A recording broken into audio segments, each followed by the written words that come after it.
And we're going to give the floor to Professor Maria Lacalle with the issue of sexual revolution from the child of desire, the body, and the cultural context. Professor Maria Lacalle is Vice Rector of the Academic Audience of the Francisco Vitoria University in Madrid, Spain. She is graduate in Law and Religious Sciences, Doctor in Law by the Pontifical University of Comillas, Professor of Philosophy of Law in the Francisco Vitoria University, Vice Director of the Study Center for Family and the Institute Open Reason, Vice Director of Academic, member of the Royal Academy of Jurisprudence and Legislation. She is mother of 6 children, and she has written several publications on gender ideology, family, defense of life, woman and person as a subject of law. Thank you, Professor Lacalle.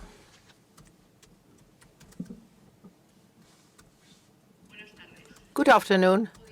As couldn't be otherwise, I start by congratulating the organizers for the initiative of this Congress, so necessary and also very convenient, and thanking for the opportunity of participating, thanking Dr. Chiva, who was kind enough to invite me. Sexual revolution from 1968 is a historical event that is very important, although there are many different evaluations of the same. Some see it as the origin of the greatest progress of the history. Others consider it as the source of all evils. And there are some who say that it was a failed revolution. And it is true that the barricades lasted only a few weeks, that imagination never took the power, and the impossible didn't become a reality. But the world was not the same after that. We wonder if the promises of the sexual revolution have been met, and if they have been bringing about more happiness. I'm not going to stop at the different currents of thoughts that happened in May 68 and the social circumstances, economic and political, that favor them. I'm going to focus in what I'm considering the main focus of this revolution, the cult to the ego and his wishes, a tremendous individualism that is still existing today. Those youngsters that have good families in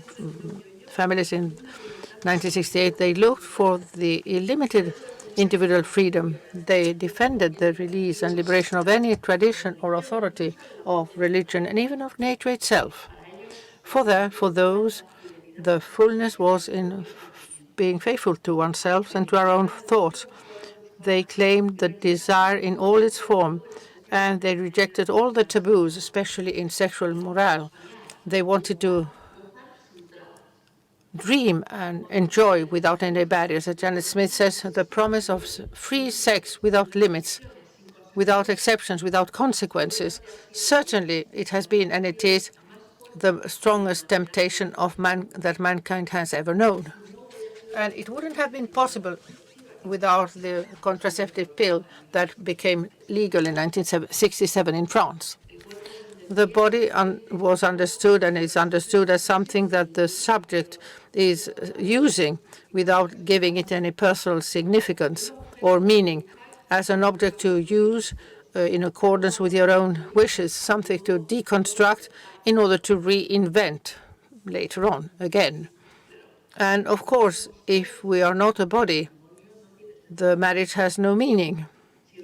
If the body is only something that is useful to obtain pleasure, the sexual morale disappears. And soon we saw the circumstances in the marriage, in the families, in a sexuality without any fate, and in the destruction of maternity and paternity, reaching the consideration of children as an object, the children as an object of desire. The revolution showed the world a different way of thinking with respect to showed how one could feel differently. But how were they able to change the perception of people as to the morality and the reality of things? Because the revolution had a narrative. It didn't appeal to the reason and didn't try to convince people with data that were boring or arguments, but they told stories through the cinema, music, and television. They conveyed a message that was filled of empathy, and they connected with people. Most of people come to nearly all issues, the big issues of life, from visceral emotions, very especially so in what refers to sex and human relations. Even the Christians do so. That's why, through a narration that was very deep, the sexual revolution changed the mentality and the heart of a whole generation, and those that came later as well. And what did those narrations tell? They told how for centuries the morale, traditional morale, maintained all in their in a rigid space.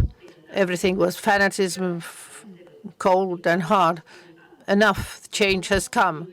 We are going to release you from these absurd rules. That is, the time has come for us, a time in which we will be able to be who we are, a time to celebrate love wherever we find it. And if the fanatic don't want to be on our way, we will push them and throw them away. All this reminds us Bob Dylan's song that appears in these presentations. It's a clear and simple message that talks about fullness and happiness, the air of love wherever you find it. Starts with a problem and ends with a solution, conveys hope for the future, and leaves in the air many beautiful messages. Through suggestive and really narratives and with the help of pop stars, they were different messages of authenticity that made people scream, "This is what I want." And as to women, we have to say that the sexual revolution, strictly understood, they didn't have a very important role to play, but soon the feminism of the second wave started having their own version of the story, according to which the woman has been oppressed since ever, forced to have children and to stay at home. The marriage is something to subdue woman, maternity, a burden that we have to get rid of. And more individualism and also with a historical victimistic appearance. And we come back to the question that we asked at the beginning. Are we now happier? I would say that with some lights, the social revolutions had brought about many shadows. I would like to stop in two big consequences. First of all, I believe that one of the consequences, most striking consequences of the sexual revolution and contraceptive is the loss of the social meaning of sexuality. What happened that went from being considered as something private and purely subjective to something owned by the intimacy of each one of us, not linked to not committed to love and procreation.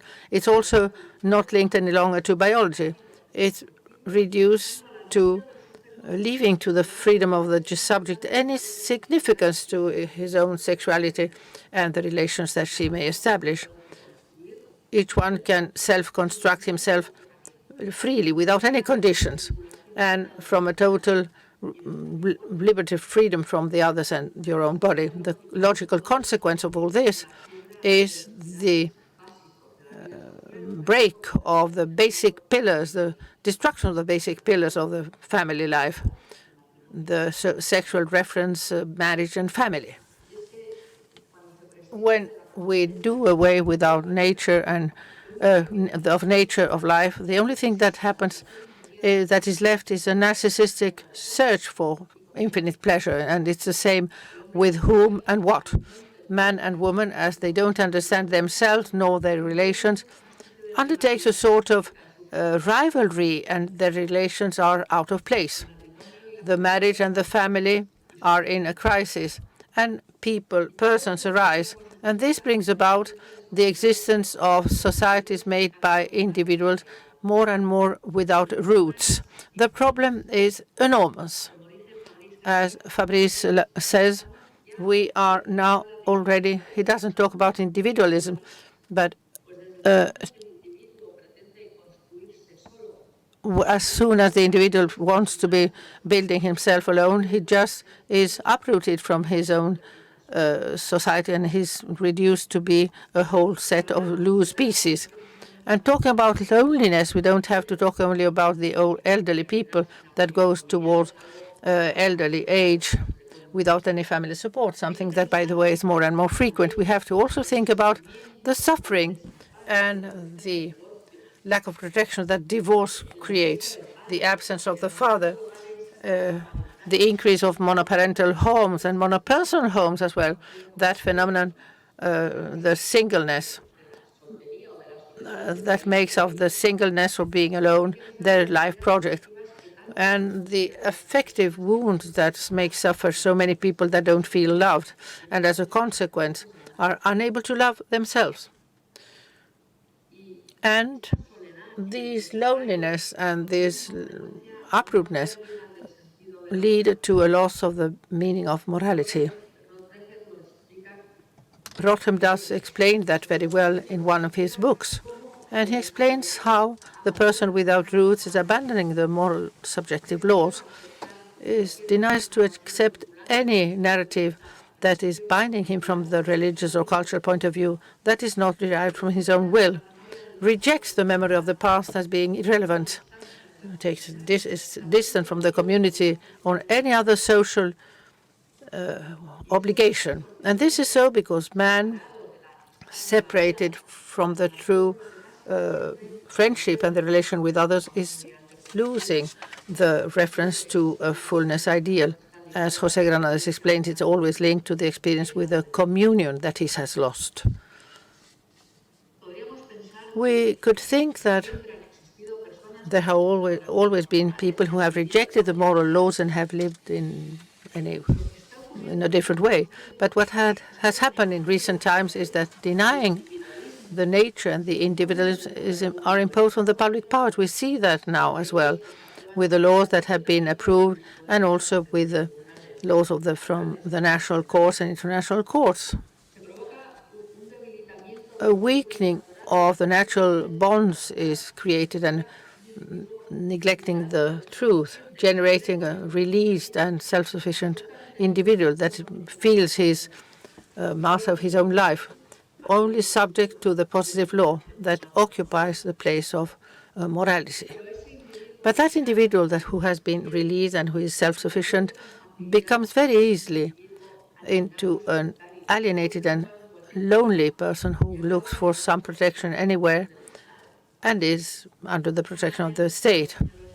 Aaron pointed out this accomplishment of both ends. Individualism that seems to be to affirm the individual freedom is cutting away the person from their solidarity and makes them dependent from the state, being very massified and following all the winds of all the propaganda.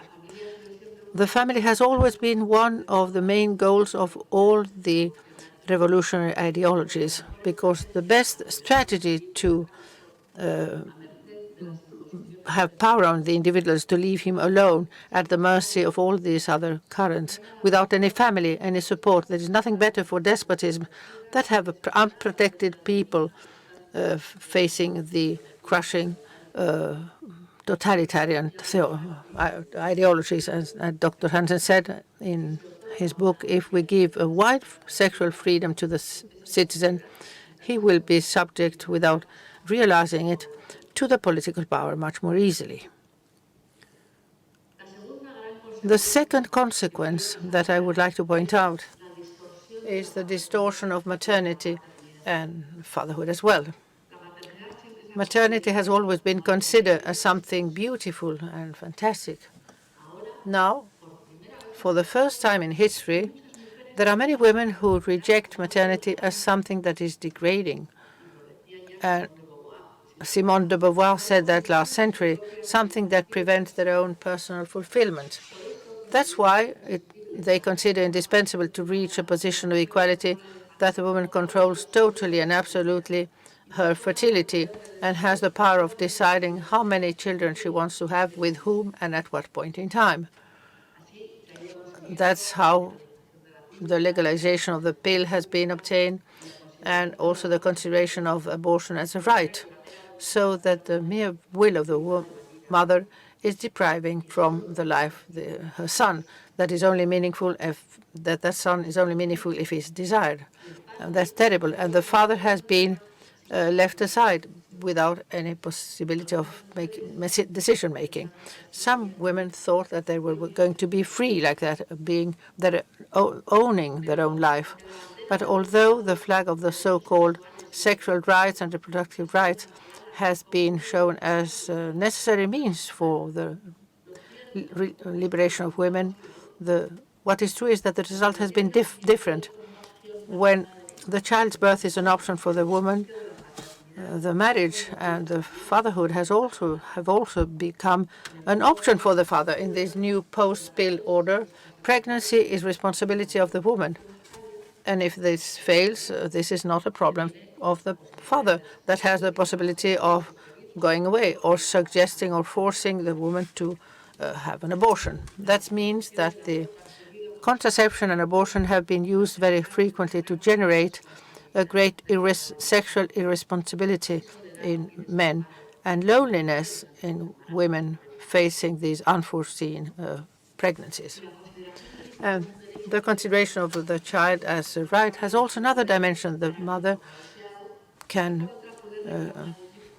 claim a child when she wants it, thanks to the assisted reproduction techniques. With her own genetic material or material from donors, with the help of 3 progenitors, and the possibilities are multiple. And artificial wombs are still not a reality, but in any case, the work is already being done on this, as this dates back to the 72, where they said that in a more creative society, biological reproduction could be ensured with diverse techniques instead of having heterosexual contact, meaning that women would not have to become pregnant nor would have to deliver the baby.